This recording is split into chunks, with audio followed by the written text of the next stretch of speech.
How's it going, everyone? My name is Derek Afasi. I'm the owner of Afasi Financial Group. Today's topic, I want to discuss in full detail inflation-adjusted annuities and fully explain, the pros and cons regarding how a lot of inflationary riders work with annuities, and then why that's typically not the best way to go about an inflation-adjusted annuity, and how to set up specific type of planning aspects, making sure that you're covering those inflationary expenses throughout retirement.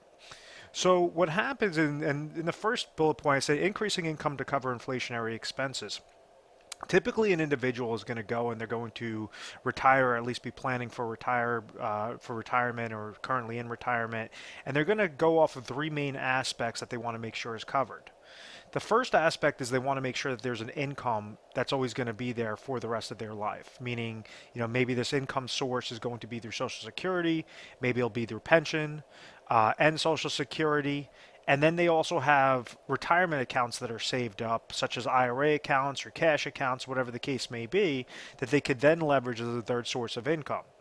So when someone's doing their plan and they're trying to incorporate, okay, these are my expenses currently, well, many times what's missed is the individual does not properly plan for the inflationary expenses, such as, groceries or, food or different things that are going to constantly increase each and every year, saying, a car in the 1990s was a lot cheaper than a car today. A gallon of milk in the 1980s was a lot cheaper than a gallon of milk today. So that increase in cost is known as inflation, and you have certain expenses that an individual might have fixed expenses, or they might have that inflationary expenses that many times are missed out in a plan. And one of back to the three main things that make up that incorporate a retirement plan, a proper retirement plan for peace of mind, is that lifetime income stream. The person has some sort of emergency money, and then the third aspect is covering that inflationary, those inflationary monies. Many times an advisor would go and they'll say, oh, the inflation, we'll just make sure to grow your money, and then, the problem will work itself out. And I've mentioned in other videos, I've mentioned in other content that, you could have your money invested in the market. You could have your money going up whenever the market goes up, not losing whenever the market goes down, but that still doesn't cover a concrete plan for inflationary expenses.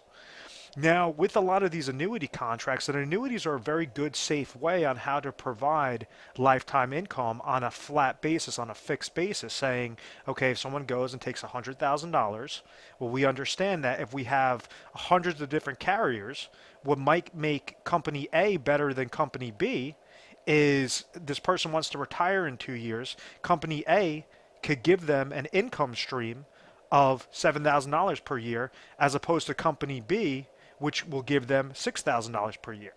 So regardless of all the fluff, and now you have all this talk of income riders and guarantee 6%, 8%, whatever the case may be, it all goes by the fact of income stream. How much income stream will these types of annuity contracts provide, and also give that individual control of their money in the aspect. What do I mean by that control? And this is kind of taking a step back, but the generalities of annuities and a lot of reasons why they were first implemented was to provide somebody would pay an insurance company a lump sum of money, and that insurance company would then provide them lifetime income for either them or their spouse, for that person or him and his spouse, or her and the spouse. So each and every year, this person, or each and every month, this couple would be receiving lifetime income. Now, whenever, let's say if they both passed away very shortly, well, the amount of dollars that they surrender to the insurance company gets to keep. So that's how a lot of the annuities were set up, and that's why a lot of people got really pissed off about annuities, because they're saying, well, I understand I'm getting an income stream, but I've worked my entire life for this money. If I don't use up all my money, I want to make sure that it at least goes to my kids, it goes to my beneficiaries. And that's why you've had more innovative annuity products that came out there, and that's why you have these income riders, which they say an individual could control their account value, grow their account value, but they have that peace of mind that the income rider is going to provide lifetime income for the rest of their life. So as we get to the first bullet point, or I guess the second bullet point, it says problems with the products. What exactly do I mean by that? Well, you have hundreds of different types of annuity contracts out there, And now you have very few of them. They have something known as inflationary riders that are attached to these plans. And there's a lot of smoke and mirrors. I always use that term smoke and mirrors because these insurance companies are very smart. They use actuarial tables. They know this data to the decimal point on exactly how they could make a profit. And I always say that there's niche criteria, there's niche companies that an individual could go and leverage the correct income stream for their specific situation and provide that lifetime income stream. So what you have now is this more of a fluff, what I've noticed. I haven't really seen too many attractive inflationary protected contracts with an inflationary adjustment rider. But what it says is, okay, rather than that company A that's going to pay the person $7,000 per year, we're going to go with company C that's going to give them $5,000 per year, but this is going to step up with a 3% inflation rider each and every year. So yes, you're going to be protected with inflation, but you're giving up $2,000 worth of income just to get that extra benefit. So there's going to be X amount of years before there's a break-even point of going with this, which is a flat payout, versus this that's an increasing payout. So that's a problem in my eyes because I want to try to show you ways on how you get the most amount of income so that you're producing that flat level income. You're taking the smallest amount of dollars possible and placing into these annuity contracts because it is necessary to have that lifetime income stream, to have that peace of mind each and every year. This third aspect is rather than say, okay, play the guessing game with inflation and just worry about that whenever it happens. We try to set up plans, and this is something proprietary. We set up a concrete plan through a retire sharp planning system that steps up in income each and every year. So every few years, you'll have a bump in your income. You'll have a bump in your income. You'll have a bump in your income. It's known as maximize laddering strategies, and it's very unique to our company. So, it makes it a lot more concrete or a lot more powerful than just saying, yes, I'm going to go into something and, I'm going to have a smaller amount of income stream, and that income stream is going to remain flat, or the income stream is going to step up. It's going to take so long just to hit that break-even point. That's where individuals have problems with these types of contracts. And yes, they're still being provided an income stream, which is fine, but they're just not able to leverage their dollar the most maximized way. And it goes by where you live, it goes by what are the offerings, and then what makes us unique is we're able to siphon through all those top carriers before we're giving you the best recommendations. And it's not just one product, but it's multiple products, it's multiple strategies to make sure that it's going to correlate exactly to your expenses. And we're going to cover the fixed expenses and then those inflationary expenses, which are most important for the concrete plan. So that's why I have down here, it says income, emergency monies, and inflation protection.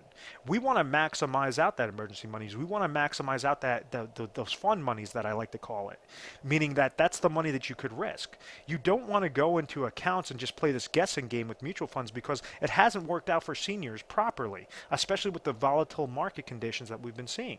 And it's because when an individual goes into a variable account, they're paying fees within that account. They're paying either advisor fees, mutual fund related fees, 401k related fees. So those are already negatives that are going against their account. And then there's no guarantee if the market goes down, let's say it drops 20% in a given year. Well, now that person, that mindset is completely shifted because now they have to incorporate that 20% loss into their plan. So we have clients that have millions of dollars and they're still freaking out because of the fact that they're terrified that a market loss is going to occur like it did in 2008 with the 57% drop. And time again, it's because of these downward market shifts that do not allow an individual to properly retire. Typically, the happiest clients I have is somebody that has Social Security income, pension income, and they really understand what their expenses are, to the 10th degree. And when they understand those expenses, maybe Social Security is providing them $30,000 a year, maybe pensions providing them another $20,000 a year, but they want to have a comfortable $60,000 per year of income. Well, with that gap, we understand that there's a $10,000 gap. So what we want to do is place the smallest amount of dollars possible, but as much as necessary into these types of plans to provide not only the flat income stream, but then we have certain criteria met, certain laddering strategies set up to have that inflationary protection. And that's how a proper plan is set up. And that's how an individual is able to properly retire and spend their retirement dollars with confidence. It's because they could spend money like it's water, like it's going out of style, because they know that the next month a new paycheck is coming in there. So it's It's simplistic planning, but you have to make sure that it's set up the correct way. And majority, I'd say 90 to 95% of plans, or 90 to 99% of plans, are not set up properly and do not include this inflationary protection. Just this big guessing game of saying, oh, well, everything will work itself out. And no, you want to make sure that your plan is set up properly, and for each dollar that you're placing in there, what is the leverage, what is the income stream that you could get out of that type of plan. I want to thank you very much for watching this video. If you found value in this video, if you have any certain questions, we have specialists standing by 24 hours a day, 7 days a week. So feel free to give our 1-800 number a call. It's 1-800-566-1002. You might be speaking with myself. You might be speaking with another representative. But we're going to try to educate you first and foremost. Make sure that you're comfortable in retirement and you're knocking off these most important aspects on how to set up a successful plan, and make sure that you're getting that peace of mind and able to spend those dollars each and every year with confidence, leveraging the correct tools, the correct financial tools to get you there successfully. We are A+ rated on the Better Business Bureau. We've always had very good reviews. We've never had any complaints. It's because of our methodical process. Once again, my name is Derek Afasi. I want to thank you very much for watching this video. Please make sure to subscribe to our YouTube channel, Retire Sharp, so you could have access to the most updated videos. Thanks so much, guys.